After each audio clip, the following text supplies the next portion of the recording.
Hello बच्चों। देखिए, ये प्रॉब्लम फ्रिक्शन फोर्स का है। इसमें एक मैन है who is standing on a board and board is kept on a floor and the coefficient of friction between floor and this board is mu and the man is holding one end of the string and other part of the string is attached to the board,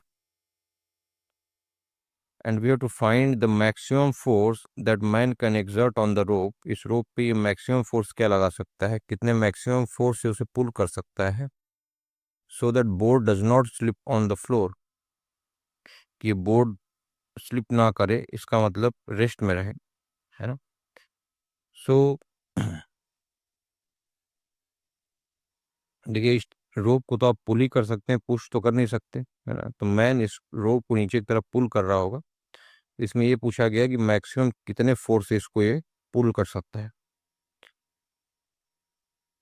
सो देखिए, मान लीजिए कि man is exerting force F on the rope. तो अगर ये रोप को almost massless मानना है यहाँ पर, सो जो फोर्स ये इस एंड पे लगाएगा वही इस रोप का टेंशन बन जाएगा। So basically the force applied by man is equal to tension in the rope. So अगर यहाँ टेंशन T है तो यहाँ भी टेंशन T हो जाएगा और यहाँ भी टेंशन T हो जाएगा। तो इस बोर्ड को रोप T फोर्स से पुल कर रहा होगा। और देखिए कि इस बोर्ड पे और कोई हॉरिजॉन्टल फोर्स नहीं है except friction force at this point. So this force is trying to pull this board parallel to the floor. The friction force will oppose this motion because there is a tendency that this block will go in right direction. So to prevent this tendency of relative motion, friction will act in left direction.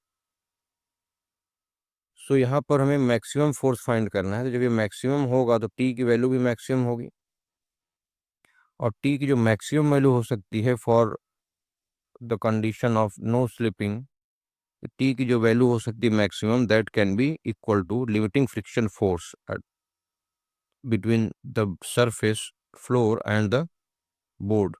Okay. So basically अगर ये rest में है तो हमें limiting friction ले लेना है। तो T should be equal to FL, that is limiting friction, and this T will be equal to mu into N। यहाँ पर जो फ्लोर नॉर्मल फोर्स लगा रहा होगा वो नॉर्मल फोर्स की वैल्यू हमें लेनी है। अब इस पॉइंट पे नॉर्मल फोर्स की वैल्यू कैसे निकालें, तो इसके लिए देखिए, आप मैन एंड बोर्ड का एक BD बना लीजिए। सो मैन एंड बोर्ड को अगर हम देखें तो मैन और बोर्ड के बीच वाला तो फोर्स लेना नहीं है। बोर्ड के ऊपर फ्लोर एक नॉर्मल फोर्स लगा रहा होगा, तो दिस इज नॉर्मल फोर्स। दूसरी बात, मैन भी इस सिस्टम का पार्ट है, तो मैन के ऊपर जो रोप है वो अपवर्ड फोर्स लगा रही है T के बराबर। लेकिन ये फोर्स नहीं लेंगे बच्चों, क्योंकि ये फोर्स मैन एक्सर्ट कर रहा है। मैन जो फोर्स एक्सर्ट कर रहा है वो हमें नहीं लेना है, मैन के ऊपर जो फोर्स लग रहा है वो हमें लेना है, और सिर्फ वर्टिकल डायरेक्शन यहाँ कंसिडर कर रहे हैं। सो मैन एंड बोर्ड पे एक तो नॉर्मल फोर्स लग गया जो फ्लोर लगा रहा है यहाँ पर इस पॉइंट पे ऊपर की तरफ, यही नॉर्मल यहाँ हमें लेना है। दूसरा लग गया रोप जो टेंशन फोर्स लगा रहा है मैन के ऊपर, तो मैन भी सिस्टम का पार्ट है तो उस पर ये भी फोर्स ले लेंगे, और इन दोनों का कंबाइंड वेट डाउनवर्ड डायरेक्शन में एक्ट कर रहा होगा। So for vertical equilibrium we can write T plus N equal to weight. So T plus N equal to M plus mg.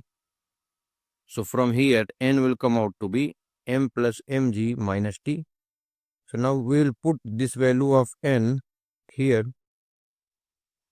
So multiplying N by mu, इसको mu से multiply कर दें तो देखिए mu M plus mg minus mu T आ जाएगा। अब T वाले टर्म को एक तरफ ले आए तो इन दिस इसको इधर ले आए तो T plus mu T, so it will become T 1 plus mu equal to mu M plus mg. So from here we can write T equal to mu M plus mg upon 1 plus mu. So this is also T is same as the force which man is applying. So this is the maximum force. This is the maximum force which man can exert on the rope. Thank you.